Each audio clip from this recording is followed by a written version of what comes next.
Well, predictably, like clockwork, Harry Potter fans, I say that very lightly, they're primarily activists and just over on interwebs, are not happy that HBO Max is rebooting the Harry Potter franchise because of J.K. Rowling's involvement, primarily because of that. It's the same nonsense that we hear all the time. You know, J.K. Rowling is literally killing people apparently these days. Fascinating that is something which apparently happens. I mean, it doesn't. Just as an FYI, no one's literally killing anyone. But these people are so absurd. It's absolutely beyond reasonable discussion these days. So, I thought we'd just have a good laugh at this. Now, if you don't know, basically, what the situation is that David Zaslav is mining the IPs available to Warner Brothers. Very, very smart businessman. Whether you think that this reboot is right or not, that remains to be seen, because we don't know. If Hogwarts Legacy is anything to go by, Hogwarts and Harry Potter, there's still a massive desire for it. So it kind of makes sense that they want to mine this and see if there's the potential at the very least. Now, J.K. Rowling controls all creative elements of this property, this franchise. And they have to go through her. They have to get her approval. She was very smart. And didn't relinquish anything at all. So she won't be the showrunner, but she will obviously be a producer. Because, well, it's hers. And she will be on hand to ensure it remains loyal to her original material. Because, again, she has the right to do that. It's her property. And as a result of this reboot that they're looking to push, they're looking to do 1 season per book. So it comes out to be like 7 seasons. And Harry Potter fans, I guess, if you're looking at it from a positive perspective, that does mean that they're giving it the full works, the full ability to get really into the books. You know, you're not going to miss anything if you're doing a whole season based on a book, are you? Especially if the episodes are 40 minutes to an hour. I mean, that's great. But, like I said, the activists are up in arms about this. Of course they are. Now, this is just a small snapshot. You know, we have this individual. This is not an activist. This is just some influencer. I say that with inverted commas as well. Warner Brothers is rebooting Harry Potter at HBO. Each season of the series will be based on one of the 7 books. I can't believe this. The franchise is perfect. Why reboot? Is nothing sacred? Well, they're not actually perfect. They're great, but they're not actually perfect because they did miss stuff, you know? It's like saying that the Lord of the Rings trilogy by Peter Jackson is perfect. They're not actually perfect. They miss out quite a lot, but it is the definitive adaptation up till now. It doesn't mean that another adaptation can't come and make it better.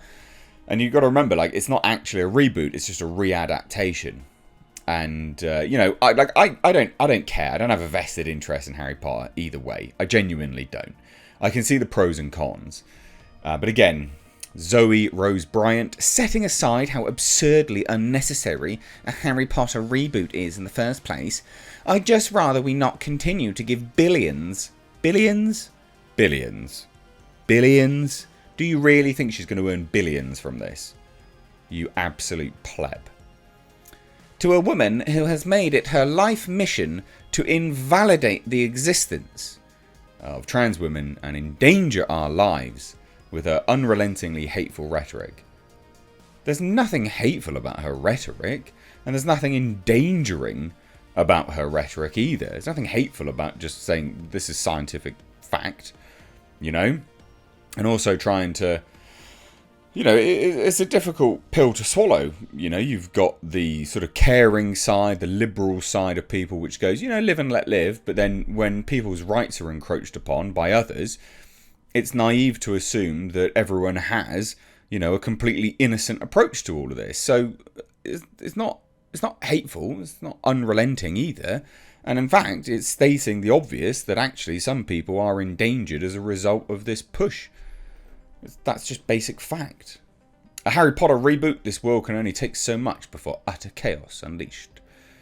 And then we have more, you know, hard to think of anything that will be hated by everyone more than this Harry Potter reboot. The right will find reasons to hate it for being woke. Again, unlikely.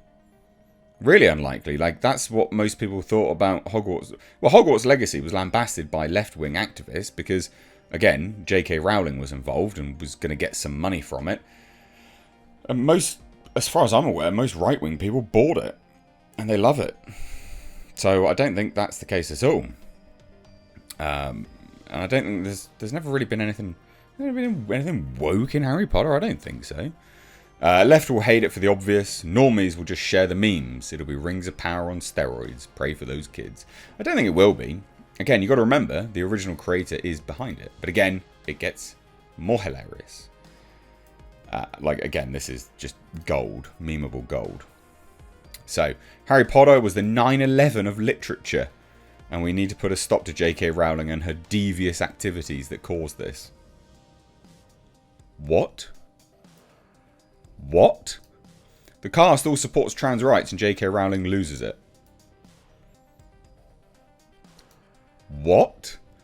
Can we please stop giving J.K. Rowling more attention and give this idea to a book series author that isn't openly transphobic? I'm just going to keep saying what, I guess. Let this die in peace. No one wants this anymore. J.K. Rowling ruined it for everyone. I mean, the $850 million that they earned from Hogwarts Legacy says otherwise, but alright. And now it needs to go away. They're spoiled children, they really are. Okay, the idea to make it a series is a little clever, but I cannot endorse any product with the intentions of shoveling money into the pockets of J.K. Rowling. I don't think that's the intention of the product. I think you're playing fast and loose with your terminology there, bud. I get HBO Max is starving for content they can milk for years, but Harry Potter, really? When J.K. Rowling is as radioactive as she's ever been and Deathly Hallows Part 2 came out like 10 minutes ago? Again, $850 million worth of Hogwarts Legacy says otherwise. But this just continues again, like, these people are hilarious. Again, pretty unrelenting from these plebeians. I mean, it is absolutely funny. Whoever being cast in the Harry Potter reboot, though, better have the thickest of skin, because I'm about to spend the next decade of my life comparing every single thing they do to my forever golden trio. Like you'll never be them. But yeah, like, apparently invalidating people's lives and killing people. It's not enough. It's got to keep on going. Anyway, this is all absolutely hilarious, I think. As always, this is utter nonsense and always very funny. But what do you guys think? Will you watch this or not? Look, it doesn't need to get made. Nothing needs to get made. But this is still hilarious. And it'll be interesting to see. Again, you've got to remember, Warner Brothers listened to Hogwarts Legacy. They've gone, oh, that made money. Cool. Let's make more then, I guess. You know, if that didn't make money, I don't think they'd be anywhere close to making this. But hey, let me know what you think down below. Cheers, guys. Take care.